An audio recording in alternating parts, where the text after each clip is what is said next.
حدثني ابن عباس رضي الله تعالى عنهما قال النبي صلى الله عليه وسلم عرضت علي الأمم فأخذ النبي يمر معه الأمة والنبي يمر معه النفر والنبي يمر معه العشرة والنبي يمر معه الخمسة والنبي يمر وحده فنظرت فإذا قلت يا جبريل هؤلاء أمتي قال لا ولكن سوداء كثير قال ها 70,000 قدامهم لا حساب عليهم ولا عذاب قلت ولما قال وكان لا يسترقون ولا يتطيرون وعلى ربهم يتوكلون فقام إليه عكاشة بن محصن فقال أن يجعلني منهم قال اللهم اجعله منهم ثم رجل آخر قال ادعو الله أن يجعلني منهم بها عكاشة أو كما قال عليه الصلاة والسلام. برادران اسلام مشاہدین السلام علیکم ورحمۃ اللہ. برادران اسلام، آج حدیث رسول صلی اللہ علیہ وآلہ وصحبہ وسلم کے فہم میں متوجہ ہوتے ہوئے اور اس کے انوار و تجلیات کو سمیٹنے کے لیے اپنے قلوب اور اذہان کو تشت فہم بنا کر اور اس کو ایک ایسا ظرف سعادت کرتے ہوئے حضرت ربانی میں پیش کرتے ہیں کہ دماغ اور دل کی دنیا سے تمام گمراہیاں ختم ہو جائیں اور ہدایت کی خوشبوئیں پیدا ہو جائیں اور نور ایمان کے اجالوں سے من کی دنیا اور عمل کی دنیا کے اندر ایک پاکیزگی اور استقامت پیدا ہو جائے. حضرت حبر الامہ عبداللہ ابن عباس رضی اللہ تعالی عنہ روایت کرتے ہیں کہ نبی کریم صلی اللہ علیہ وآلہ وصحبہ وسلم سے میں نے سنا کہ معلم و مقصود کائنات صلی اللہ علیہ وآلہ وصحبہ وسلم نے فرمایا، اور یہ حدیث ایک مشہور حدیث ہے جو حسن درجے کی ہے، اور امام نووی نے بھی اس کو نقل کیا. محدثین میں کبار محدثین اس روایت کو لاتے ہیں جس میں امام بخاری بھی، امام مسلم بھی اور امام ترمذی بھی شامل ہیں، اور امام احمد ابن حنبل بھی، اور دیگر محدثین ابن حبان اور امام بہقی جیسے وہ بھی اس حدیث شریف کو، اور ابو یعلا موصلی جو ہیں وہ بھی اس حدیث شریف کی تخریج کرتے ہیں، اور امام طبرانی اس کو اپنی معجم میں لاتے ہیں کہ سید عالم صلی اللہ علیہ وآلہ وصحبہ وسلم نے فرمایا کہ سید عالم صلی اللہ علیہ وآلہ وصحبہ وسلم پر امتوں کو پیش کیا گیا. آپ فرماتے ہیں عرضت علی الامم، امتیں مجھ پر پیش کی گئیں، امت اول اور امت آخری یہ مجھ پر پیش کی گئی. کوئی امت من حیث الامہ ایسی باقی نہ رہی جسے حضور پر پیش نہ کر دیا گیا ہو. عرضت علی الامم سے دو باتیں سمجھیے کہ سید عالم صلی اللہ علیہ وآلہ وصحبہ وسلم معلم و مقصود کائنات کی ذات گرامی کی تفخیم، آپ کی تبجیل اور آپ کی تجلیل اور آپ کی تکریم اور آپ کی رفعت شان اس سے آشکار ہے کہ آپ کی امت کے وہ افراد جو ابھی تک قیامت کے ظہور میں جن کا وجود متحقق ہوگا اور ابھی تک وہ پیدا نہیں ہوئے،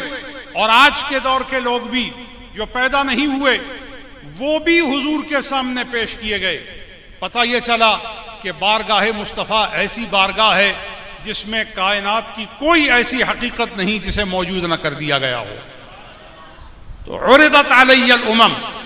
تمام امتیں میرے سامنے پیش کی گئیں، اور حضور نے ان امتوں کو مشاہدہ کیا ان امتوں کو ملاحظہ کیا. فأخذ النبی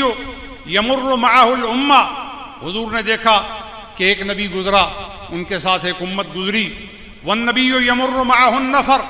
اور ایک نبی گزرا، ان کے ساتھ کچھ لوگ ہیں. والنبی یمر معه العشرہ، اور ایک نبی گزرا، ان کے ساتھ 10 بندے گزرے. والنبی یمر معه الخمسہ، اور ایک نبی گزرا جن کے ساتھ 5 لوگ تھے. اور سید عالم صلی اللہ علیہ وآلہ وصحبہ وسلم فرماتے ہیں اس مشاہدہ میں میں دیکھتا ہوں والنبی یمر وحدہ، ایک نبی گزرا جس کے ساتھ کوئی ایک گزرا. پھر حضور علیہ الصلوۃ والسلام ارشاد فرماتے ہیں فنظرت فاذا سوداء کثیر، میں دیکھتا ہوں کہ ایک بہت بڑا گروہ ہے، ایک بہت بڑی جماعت ہے، ایک بہت بڑا جتھا ہے. فقلت یا جبریل ہؤلاء امتی، آپ فرماتے ہیں اس جماعت کی کثرت اور اس کی غایت کو دیکھ کر میں نے جبریل سے کہا جبریل کیا یہ میری امت ہے؟ کیا یہ میری امت ہے؟ کیا یہ میری جماعت کے لوگ ہیں؟ حضرت جبریل عرض کرتے ہیں یا رسول اللہ صلی اللہ علیہ وآلہ وصحبہ وسلم لا ولکن انظر الی الافق، آپ جن لوگوں کو دیکھ کر امت کا اطلاق فرما رہے ہیں یہ آپ کی امت نہیں، آپ آسمان کی طرف دیکھیے، بلندی کی طرف دیکھیے، آپ عظمت اور رفعت کا نشان جو افق ہے اس کو دیکھیے. فنظرت، آپ فرماتے ہیں میں نے جبریل کے اشارے پر میں نے نظر کی. فاذا سوداء کثیر، میں نے دیکھا کہ بہت بڑی تعداد ہے. قال ہؤلاء امتک، عرض کی یہ ساری آپ کی امت ہیں. وہؤلاء 70,000 قدامہم لا حساب علیہم ولا عذاب، کہا یہ آپ کی امت کے لوگ جن کی کوئی حد نہیں، جن کا کوئی حساب نہیں، جن کا کوئی شمار نہیں، جن کی تعداد کسی گننے میں نہیں آ سکتی. ان کا مقدمہ 70,000 ایسے لوگ ہیں، ان کے آگے 70,000 ایسے لوگ ہیں لا حساب علیہم، جن کا کوئی حساب نہیں، ولا عذاب، اور نہ ان پر کوئی عذاب ہے، بغیر حساب اور عذاب کے ان کے ساتھ معاملہ ہوگا. قلت، حضور فرماتے ہیں کہ جب مقدمہ امت کا یہ معاملہ میں نے دیکھا اور ان کی خصوصیت پر متوجہ مجھے کیا گیا تو میں نے پوچھا ولیمہ، کیا وجہ ہے کہ میری امت کا یہ اگلا حصہ جو ہے اس کو عذاب سے بھی، اس کو حساب سے بھی بری کر دیا گیا ہے؟ قال کانوا لا یقطعون ولا یسترقون ولا یتطیرون، کہا یہ آپ کی امت کا جو مقدمہ ہے،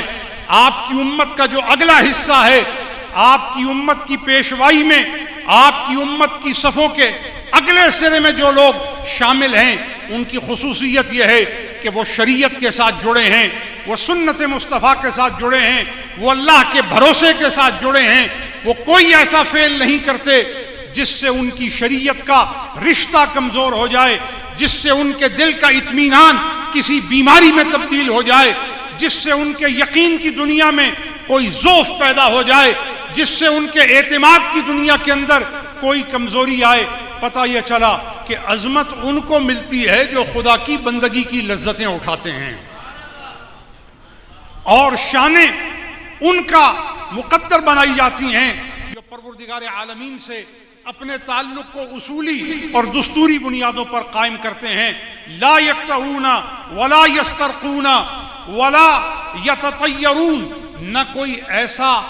نشان قائم کرتے ہیں اپنے وجود میں، ان کے جسم پر نشانات میں سے کوئی نشان ایسا نہیں جس نشان کو دیکھ کر پتہ چلے کہ یہ شیطان کے پیروکار ہیں، جس نشان کو دیکھ کر پتہ یہ چلے کہ یہ خدا کے دشمنوں میں سے ہیں، جس نشان کو دیکھ کر یہ اندازہ لگایا جا سکے کہ یہ نفس کے پیروکاروں میں سے ہیں. ایسے نشانات ان کے جسم میں نہیں. اس کا ایک معنی یہ بھی ہے کہ ان کا جسم جن نشانات کو پسند کرتا ہے وہ نشان سنت مصطفیٰ ہیں،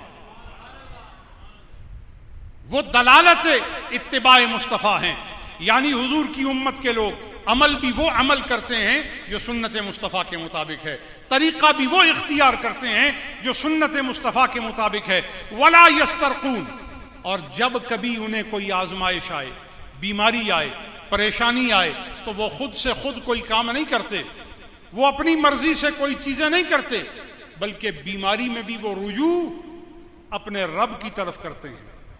وَإِذَا مَرِضْتُ فَهُوَ يَشْفِينِ، جب مجھے بیماری آتی ہے تو میرا رب ہی مجھے شفا دیتا ہے۔ پتہ چلا کہ مومن تو وہ ہے کہ جو فرحت میں بھی خدا کی محبت سے کبھی بھی اپنے آپ کو بے نیاز نہ کرے، اور رنج و محن میں بھی اللہ جل جلالہ وعم نوالہ خالق و مالک کائنات سے اپنے آپ کو الگ نہ کرے، گویا زندگی کا ہر رنگ اللہ کی محبتوں کے رنگوں سے نکل کر آئے۔ وہی تو بندہ خدا ہے، وہی تو اللہ تعالیٰ جل جلالہ وعم نوالہ کی رضاؤں کے سرمائے کو سمیٹنے والا ہے۔ یہ لوگ ہیں جن کے لیے فرمایا ولا یتطیرون، ان کی زندگی میں ایسی استقامت ہے کہ یہ کسی معاملے میں کسی دوسرے کو نہیں دیکھتے،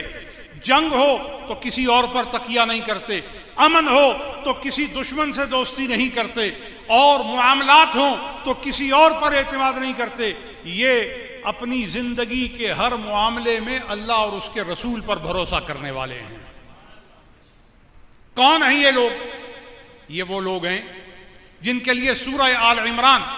4 پارے میں حق تعالی جل جلالہ وعم نوالہ ارشاد فرماتا ہے، یہ آیت نمبر 110 ہے سورہ آل عمران کی، فرمایا کنتم خیر امہ، تم بہترین امت کے لوگ ہو۔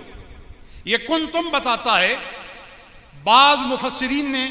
اس سے ایک معنی یہ لیا ہے کہ کنتم سے مراد وہ لوگ ہیں جو آپ قرآن آج جو سن رہے ہیں، اس دور میں قرآن پر جو متوجہ ہیں، آپ سے پہلے جو لوگ گزر چکے، کنتم اس سے مراد وہ لوگ ہیں، یعنی حضور کے صحابہ، حضور کی جماعت کے لوگ، وہ لوگ جن کی آنکھوں نے رخسار مصطفیٰ کی زیارت کی ہے، وہ لوگ جن کے کانوں نے خطبہ محمدی کی سماعت کی ہے، وہ لوگ جن کو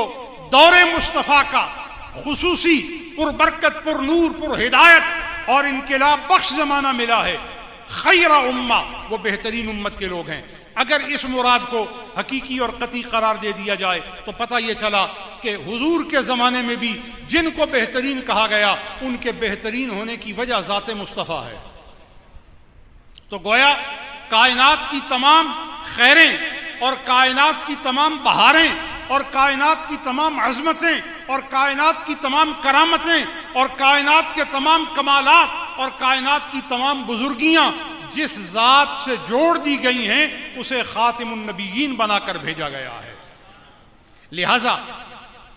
کنتم خیر امہ، تم بہترین امت کے لوگ ہو، اور تمہیں بہترین امت ہونے کا جو شرف حاصل ہے وہ من حیث الامہ ہے، محض نہیں فرمایا گیا کنتم خیر، تم بہترین ہو، کنتم اخیار، تم عمدہ ترین ہو۔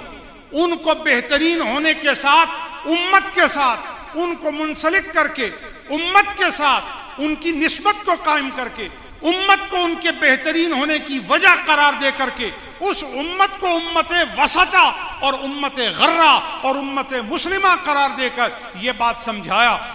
سمجھائی ہے کہ امت کا بہترین ہونا اور افراد امت کا بہترین ہونا اس پر منحصر ہے کہ ان کا تعلق ذات مصطفیٰ سے ہے۔ تو اگر شرق و غرب سے کوئی آئے، شمال و جنوب سے کوئی آ کر حضور کی جماعت میں شامل ہو تو وہ بہترین ہو جائے گا۔ اب اس سے آپ خود اندازہ کریں کہ اگر کوئی الحاقاً حضور سے تعلق قائم کرتا ہے، ایسوسیٹ ہو جاتا ہے حضور سے، نسبت حاصل، ڈیڈیکیٹ کر لیتا ہے اپنے آپ کو حضور سے، تو اس کو خیر ہونے کا لقب قرآن عطا کرتا ہے۔ تو جس کا خون ہی مصطفیٰ کے خون سے ہو، جس کا خاندان ہی مصطفیٰ کے خاندان سے ہو، اور جس کی شناخت ہی مصطفیٰ کریم کی شناخت سے ہو، جس کے حقوق ہی حضور کی ذات کے ساتھ جڑے ہوں، اور جس کو بیٹھنے کے لیے کندھے حضور کے ملیں، کھیلنے کے لیے سینہ حضور کا ملے، چوسنے کے لیے زبان مصطفیٰ ملے، اور سواری کے لیے کندھا مصطفیٰ ملے، اس کی عظمتوں کا کیا ٹھکانہ ہوگا۔ لہذا امت بھی بے مثال ہے، جماعت مصطفیٰ بھی بے مثال ہے، اور مصطفیٰ کا گھرانہ بھی بے مثال ہے۔ یہی اہل السنت و جماعت کا ترہ امتیاز ہے کہ وہ افراط و تفریط سے پاک ہیں، وہ ہر قسم کی گمراہی سے پاک ہیں، وہ ہر قسم کے زوال سے دور کیے گئے ہیں، اور ہر قسم کے ضرر کو ان کی طبیعت اور طینت سے نکال باہر کر دیا گیا ہے۔ اخرجت للناس، تمہیں اللہ نے پیدا کیا ہے، تمہارا بنانے والا اللہ ہے، تمہیں برآمد کرنے والا اللہ ہے، تمہاری تخلیق خالق و مالک کائنات کی مشیت خاص سے تعلق رکھتی ہے، اور تم انفرادیت کے ساتھ اس کائنات میں یہ تشخص دے کر بھیجے گئے ہو للناس، کہ تم لوگوں کے لیے برآمد کیے گئے ہو، تم لوگوں کے لیے پیدا کیے گئے ہو۔ یہ معاشرتی پہلو ہے، یہ مفاد عام کا پہلو ہے۔ یہ امت ایسی امت ہے جسے ساری انسانیت کے لیے بھلائی دینے والا بنا کر بھیجا ہے۔ یہ للناس کی لام بتاتی ہے کہ اس امت کے لوگ وہ ہیں جو شر پر اپنی فطرت کو کھڑا کرنے والے نہیں۔ اخرجت للناس، ان کو لوگوں کے نفع کے لیے پیدا کیا گیا ہے۔ اچھا، وہ نفع کیا ہے، وہ مفاد کیا ہے، وہ نور کیا ہے، وہ مقصود کیا ہے؟ یا یوں کہہ لیجئے کہ یہ جس امت کا تعارف کروایا جا رہا ہے اور ترجمہ پیش کیا جا رہا ہے، اس امت کو اللہ نے بطور امت خلق کیوں کیا ہے؟ مقصد خلق کیا ہے؟ کاز آف کریشن کیا ہے؟ اللہ نے اس امت کو امت کے طور پر بنایا کیوں ہے؟ اس کی وجہ ہے تأمرون بالمعروف، تمہیں امت اس لیے بنایا، تمہیں انسانیت کا شرف اس لیے دیا، آدمیت کی کرامت کا تاج تمہارے سر پر اس لیے رکھا۔ تأمرون بالمعروف، ہم نے تمہیں آمر معروف بنایا ہے کہ تم جب بولو گے تم سے نیکی ہی پھوٹے گی۔ یہ امت مصطفیٰ کا یہ تشخص ہے، یہ حضور کی امت کی خصوصیت ہے، یہ حضور کی امت کی ڈسٹنکشن ہے کہ وہ گمراہی کے ساتھ لگ ہی نہیں سکتی، وہ برائی کے ساتھ پسندیدگی کو پیدا ہی نہیں اپنے اندر ہونے دیتی۔ اسی لیے حضور نے فرمایا میری امت کی یہ خصوصیت ہے کہ وہ کبھی گمراہی پر جمع نہیں ہوگی۔ لا تجتمع امتی علی الضلالہ، میری امت کبھی گمراہی پر جمع نہیں ہوگی۔ پتہ یہ چلا امت کا یہ امتیاز ہے کہ وہ گمراہی سے دور ہے، امت کو گمراہی سے دور رکھا۔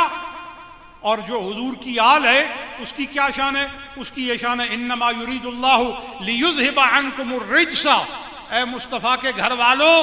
تم مصطفیٰ کے گھر والے ہو، تمہاری شان یہ ہے کہ اللہ نے تم سے ہر رجس کو دور فرما دیا ہے۔ تو گویا امت وہ ہے وہ گمراہی پر اکٹھی نہیں ہوگی، اور آل وہ ہے کہ کبھی کوئی پلیدی ان کے قریب نہیں آئے گی۔ تو گویا جماعت بھی بے مثال ہے، گھرانہ بھی بے مثال ہے۔ تو در اور گھر یہ دونوں ایسی کرامت والے ہیں کہ نہ در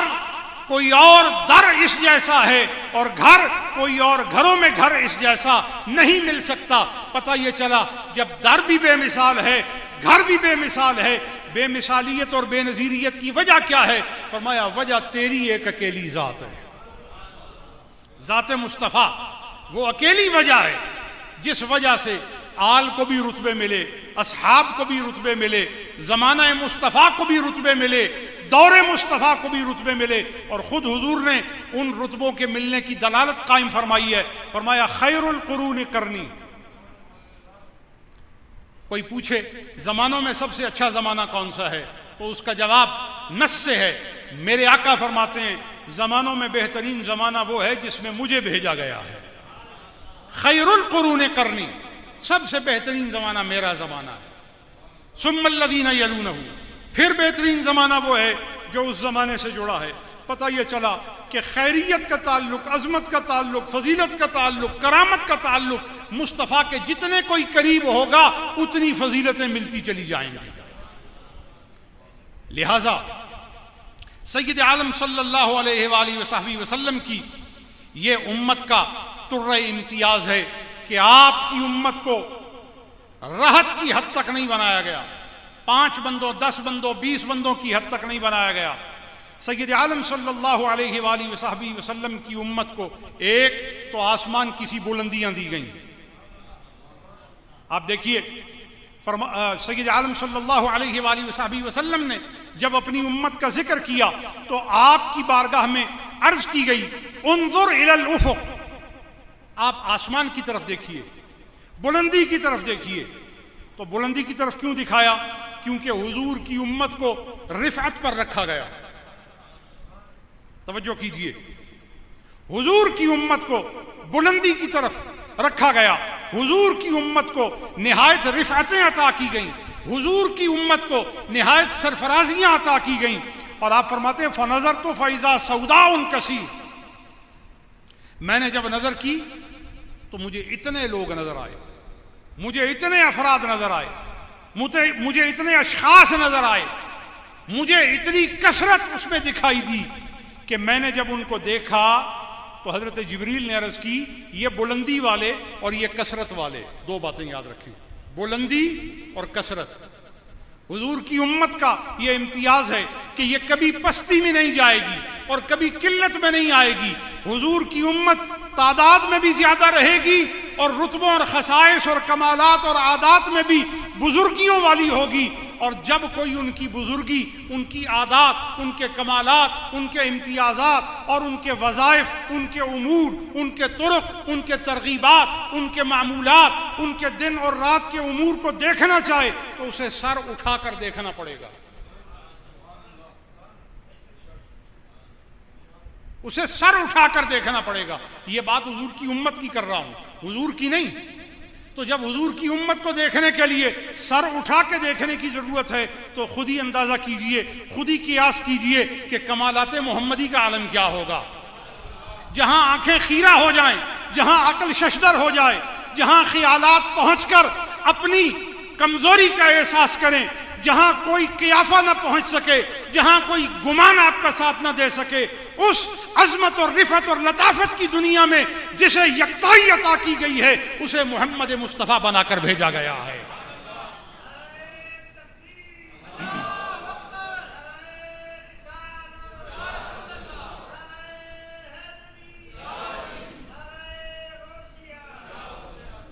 تو حضرت جبریل عرض کرتے ہیں ہؤلاء امت، یہ ساری آپ کی امت ہے. اور حضرت جبریل ان کے بارے میں عرض کرتے ہیں ہؤلاء 70,000 قدام، ان کے جو قدام ہیں، ان کے مقدمہ جو ہے 70,000 قدام ہوں، ان کے 70,000 پیش رو ہیں، ان کے آگے 70,000 چل رہے ہیں. اس سے ایک اور اندازہ ہوتا ہے حضور کی امت جو قیامت تک آئے گی ان کی خبر میں سید الملائکہ بھی ہیں. حضور کی امت وہ امت ہے جسے معرض عدم اطلاع میں نہیں رکھا گیا،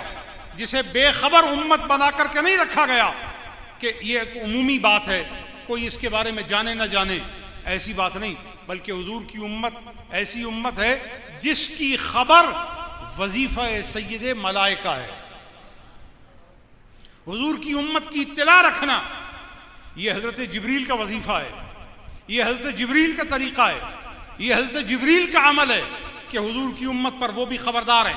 حضور کی امت پر وہ بھی متوجہ ہیں، اور وہ بتاتے ہیں کہ حضور کی امت کا جو اگلا حصہ ہے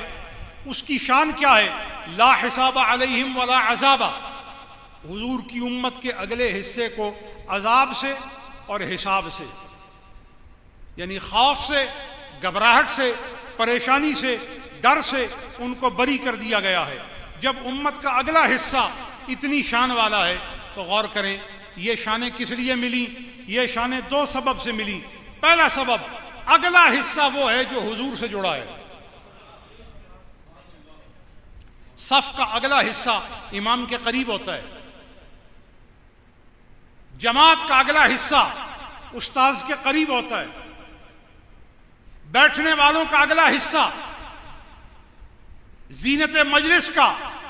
زیادہ قرب پاتا ہے. تو معلوم یہ ہوا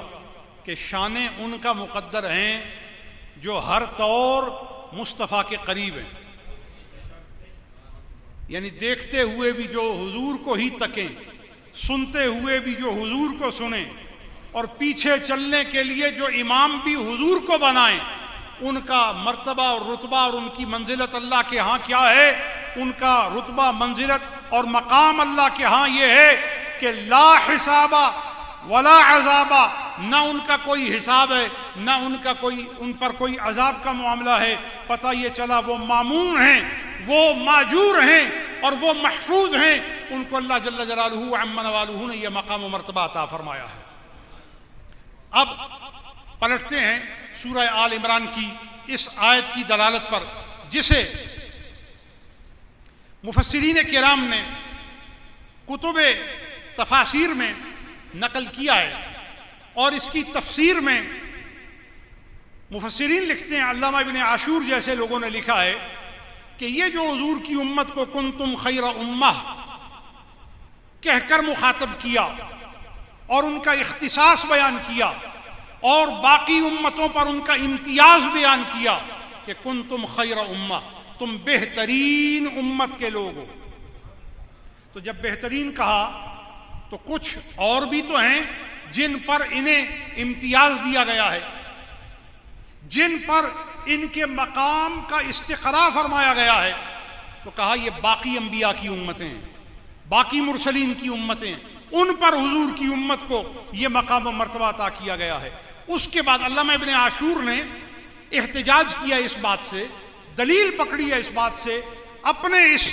دعوے پر کہ تأمرون بالمعروف وتنہون عن المنکر. اس بہترین امت کا یہ امتیاز ہے کہ یہ صرف نیکی کا حکم دیتی ہے اور صرف برائی سے منع کرتی ہے، نہ برائی میں پڑتی ہے نہ نیکی میں غفلت کرتی ہے. یہ حضور کی امت کا امتیاز اس بات کی دلیل ہے کہ اس امت کو وہ خصوصیت دی گئی ہے کہ یہ امت کے طور پر جانی جاتی ہے. کہا اس سے پتہ یہ چلا کہ اس امت کو جماعت کے طور پر اجماع کی خصوصیت سے متصف کیا گیا ہے. یہ صفت اجماع پر دلالت ہے، اور جن کو اس صفت سے متصف کیا گیا ہے اس کے بارے میں علماء کرام نے یہ استدلال کیا ہے کہ جہاں یہ حجیت اجماع پر دلالت ہے وہاں یہ اجماع کرنے والے عالی مرتبہ نفوس علماء کی عصمت من الخطا پر بھی دلالت ہے کہ وہ علماء جو اجماع کرتے ہیں اللہ جل جلالہ عما نوالہ نے ان علماء کو حضور کی امت کی نسبت، ان علماء کو حضور کے تعلق کی وجہ سے اور علم شریعت کی وجہ سے اور امر بالمعروف میں تغلیب اور تکثیر کی وجہ سے اور اس میں غلو کی وجہ سے اور اس میں تحبیب بالکمال کی وجہ سے اللہ جل جلالہ عما نوالہ نے انہیں خطا سے عصمت عطا فرما دی ہے. یہ کس نے لکھا ہے؟ علامہ ابن عاشور نے لکھا ہے. تو پتہ یہ چلا کہ جب بندہ اللہ کے دین کی محبت میں ثابت ہو جاتا ہے تو پھر اس کے نفس کی تمام وہ کیفیات جو اس کی رذالت پر اور اس کی سفلیت پر اور اس کی کمزوری پر اور اس کی پستی پر دلالت کرتی ہیں، اللہ جل جلالہ عما نوالہ اس کی زندگی سے تمام معائب کو دور فرما دیتا ہے، اس کی زندگی سے تمام بدیوں کے پہلو کو دور فرما دیتا ہے، اس کی زندگی سے تمام شیطان کی پیروی کی بیماریوں اور پھوڑوں کو ختم کر دیتا ہے اور اس کو ہدایت کی شفائے کاملہ عطا فرما دیتا ہے. اچھا، اب یہیں پر میں ایک بات آپ کو سمجھانا چاہتا ہوں. اگر کوئی حضور کے پیچھے چلے، کفر کو چھوڑ کر، نفس کو چھوڑ کر، شیطان کو چھوڑ کر، طاغوت کو چھوڑ کر، طغیان کو ترک کر کے، معصیت کو ترک کر کے کوئی حضور کے پیچھے چلے تو پروردگار عالم اس کو ایسی حفاظت عطا فرماتا ہے. اب غور کریں، جس شخص کو حضور کا گھرانہ ملا ہو، جس کو حضور کا خون ملا ہو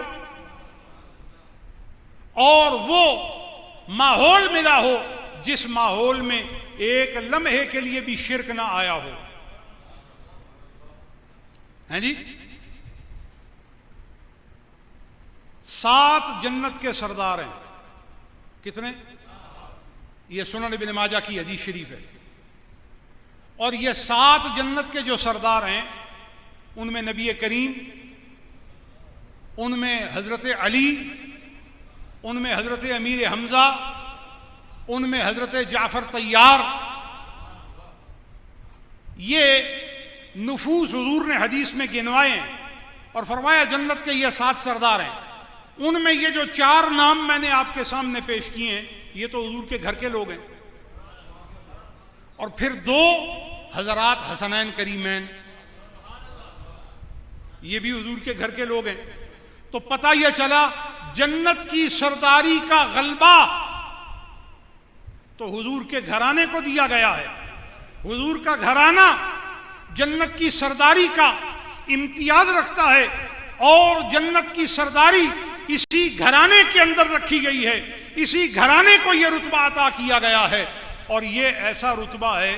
کہ آپ، یہ ایسا حضور کے گھرانے کے افراد کا یہ شان ہے، یہ ان کا مقام ہے کہ آپ عبادت کے ذریعے بھی یہ رتبہ نہیں پا سکتے،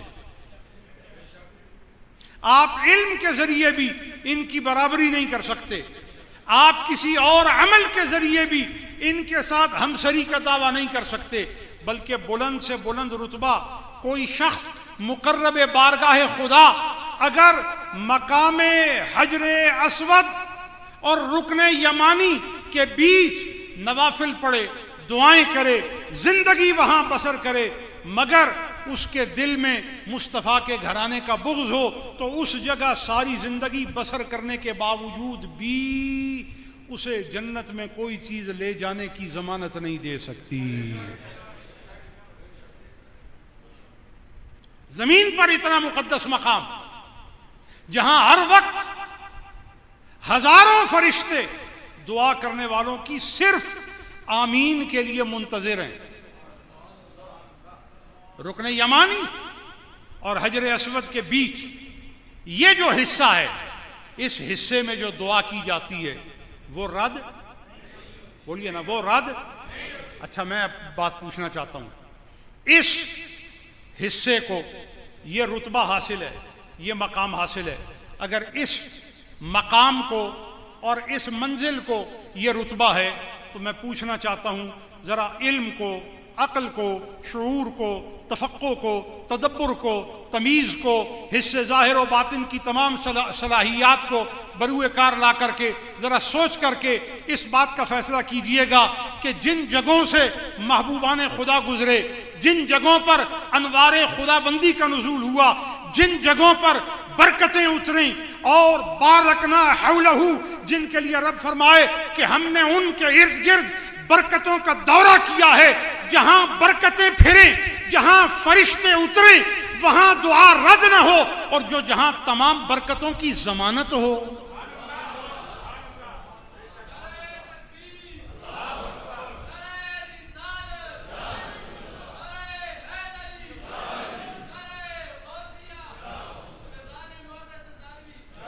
محسنین برکات، متلاشیان برکات، متمنین برکات، کاسبین برکات، جو زندگی میں برکتیں ڈھونڈے، جو زندگی میں برکتیں تلاش کرے، اس کو رکن یمانی اور حجر اسود کے بیچ برکتیں ملیں، بیت المقدس، مسجد اقصی اور اس کے ارد گرد میں برکتیں ملیں، اس کو جبل طور پر برکتیں ملیں، ملک شام میں برکتیں ملیں، طور سینا پر برکتیں ملیں، جبل نور پر برکتیں ملیں، کوہ صفا پر برکتیں ملیں، کوہ مروہ پر برکتیں ملیں، چاہے زمزم پہ برکتیں ملیں، مقام ابراہیم پہ برکتیں ملیں، کعبہ کے ارد گرد برکتیں ملیں، کعبہ کے کونوں پہ برکتیں ملیں، اور حتیم میں برکتیں ملیں، مقام طواف پر برکتیں ملیں، وہاں پر نماز پڑھنے سے برکتیں ملیں، وہاں پر طواف کرنے سے برکتیں ملیں، اس کو تکتے رہنے سے برکتیں ملیں. میں پوچھتا ہوں ان سب برکتوں کی وجہ کیا ہے؟ امت کو یہ جو فضیلت ملی ہے اور رحمت کی اتنی ارزانی کا عالم ہے کہ جو کوئی آئے، کالا آئے، گورا آئے، صفوں کا اگلا آئے، صفوں کا درمیانہ آئے، صفوں کا پچھلا آئے، زبان میں لکنت والا آئے، گفتگو میں فصاحت والا آئے، نظر کی تیزی والا آئے، یا کوئی نابینا آئے، مگر آئے نسبت والا، آئے نسبت والا، آئے تعلق والا، آئے دل والا، آئے اس زندگی والا، لما یحییکم، جس نے مصطفیٰ کے بلاوے کی آواز کو سنا اور وہ بیٹھا نہ رہا، سر کو پاؤں بنا کر، پلکوں کو تلوہ بنا کر، اور دبے انداز میں حضرت مصطفیٰ میں صلاۃ و سلام پڑھتے ہوئے سعید ابن معلیٰ کی شکل میں آئے، یا کسی زندگی کے رنگ میں اپنے آپ کو رنگ کر کے حضرت مصطفیٰ میں آئے، فرمایا آنا تیرا کام ہے، آسمان کی بلندیوں سے بلند ایمان کا رتبہ دینا میرا کام ہے۔ بھئی یہ رتبے کسے ملیں گے؟ رتبے اسے ملیں گے جو رتبوں کے قاسم اور ایمان کے معطی، ایمان سے ہمکنار کرنے والے، ایمان کی جو نمو ہے اور توفیق ہے اور ایمان کا دل میں پیدا کیے جانا جو ہے یہ اللہ کی توفیق پر موقوف ہے، لیکن جس میں اللہ ایمان کی استعداد اور توفیق پیدا کرتا ہے اس توفیق کی ترقی معیت مصطفیٰ سے ہوتی ہے، سمجھے؟ ایمان حضور کے بغیر ترقی کر ہی نہیں سکتا، لہذا جسے ایمان چاہیے، جسے تعلق چاہیے، جسے جنت کی ان اگلی صفوں میں جانا ہو، بس بات ختم کرتا ہوں، جسے جنت کی ان اگلی صفوں میں جانا ہو، جنت کی ان اگلی صفوں میں جانے کے لیے جب حضور نے یہ بات بیان فرمائی کہ میری امت کا وہ جو اگلا حصہ ہے اور اس کی گنتی بھی بتا دی 70,000، کیا ہے؟ اور فرمایا وہ 70,000 کا جو جتھا ہے وہ بغیر حساب کے، بغیر عذاب کے جنت میں، اتنے میں حضرت عکاشہ جو محفل میں بیٹھے تھے وہ کھڑے ہوئے، بس بات ختم کر رہا ہوں، حضرت عکاشہ کھڑے ہوئے، عرض کیا رسول اللہ دعا کیجئے میں بھی ان میں ہوں، حضور نے ہاتھ اٹھائے اور فرمایا عکاشہ تو ان میں ہے، جو ادھر بیٹھے ہوئوں کو ان سے ملائے، جس کی ادھر اختیار کی یہ صورت ہے کہ وہ ادھر بھی مختار ہے، وہ ادھر بھی مختار ہے، وہ ادھر والے کو ادھر والوں سے جوڑ سکتا ہے، تو پتہ یہ چلا اب جو بھی جڑنا چاہے وہ اس سے جڑے گا تب ادھر جڑے گا۔ اللہ تعالیٰ کے حضور دعا ہے مولا تعالیٰ حضور کی حدیثوں کو پڑھنے، سمجھنے، ان پر عمل کرنے کی توفیق عطا فرمائے۔ وما علیہ الا البلاغ۔ آج کا خطبہ جمعہ آپ احباب کی سماعتوں کے حوالے کیا، پروردگار قرآن و سنت کی روشنی میں جو بیان کیا ہے اسے مجھے سنانے پر اجر، آپ کو سننے پر اجر اور اس پر عمل کرنے کی ہم سب کو توفیق عطا فرمائے۔ بس دو باتیں کر کے اپنی بات ختم کرتا ہوں۔ پہلی بات یہ ہے کہ یاسین ملک حریت پسند تحریک آزادی کشمیر کا ایک عظیم سپوت، جسے ایک بہت بھیانک بربر معاشرے کی غلیظ ترین باقیات اور انسانیت کے ماتھے پر کلنک کا ٹیکا مودی حکومت، اس نے ہندوستان میں جس غیر انسانی رویے کو روا رکھا ہے اور یاسین ملک کے ساتھ جو سلوک کیا ہے، ہم اس کی مذمت کرتے ہیں اور مطالبہ کرتے ہیں کہ یاسین ملک کو رہا کیا جائے۔ دوسری آپ احباب کو اطلاع ہے کہ 10، 11، 12 جون کو 85واں سالانہ عرس مبارک خانقاہ محبوب آباد شریف میں منعقد ہو رہا ہے۔ آپ سب کو اس میں شرکت کی دعوت ہے۔ 12 تاریخ کو 12 جون کو آخری مرکزی محفل صبح 8 بجے سے 2 بجے تک ہوگی، جس کی لائیو کوریج پوری دنیا کے لیے QTV کے ساتھ کنفرم کر دی گئی ہے، اور پوری دنیا سے علماء اور مشائخ اکابر اس میں شرکت کر رہے ہیں۔ آپ احباب کو بھی اس میں شرکت کے لیے دعوت ہے۔ وما توفیقی الا باللہ علیہ توکلت و الیہ انیب۔ اللہ تعالیٰ اس برکت کے موقع سے ہمیں بھی وافر حصہ عطا فرمائے۔ اور آپ کو مبارک، یہ چندے کے لیے اعلان نہیں ہے، آپ کو مبارک مسجد شریف کی تزئین و آرائش کا سلسلہ شروع ہو گیا ہے۔ آپ کے سامنے مسجد شریف کا ایک ستون ہے، آپ اس کو دیکھ سکتے ہیں، مگر ہاتھ نہ لگائیے گا، ابھی چونکہ تازہ کام ہے، اور نیا ستون جو ہے اس پہ نیا ماربل آپ احباب دیکھ سکتے ہیں۔ انشاءاللہ کوشش ہے کہ جلد پوری مسجد شریف کو اسی طرح مینٹیننس فری کر کے ایک خوبصورت اللہ کا گھر آپ کے سامنے پیش کیا جائے گا۔ اللہ